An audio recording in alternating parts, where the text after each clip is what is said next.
Hey there, Raiders! Here's how to get scrap metal in Sand. Scrap metal is one of the most common resources in the game. It's mainly used for unlocking early tech tree upgrades and crafting various basic equipment, so you'll be collecting plenty of it throughout your expeditions. To find scrap metal, loot parts, crates scattered across the map. These crates can be found almost anywhere, from smaller points of interest like shipwrecks and abandoned desert camps to major named locations such as towns and forts.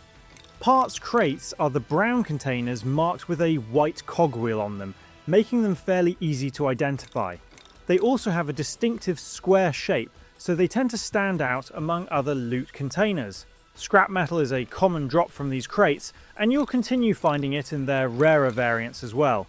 If you're planning to unlock a lot of tech tree upgrades, make it a habit to loot every parts crate you come across so you'll always have a healthy stockpile. And that's all of it. If this video helped, please leave a like or comment and subscribe to the channel for more straightforward guides. Thanks for stopping by, and see you in the next side quest.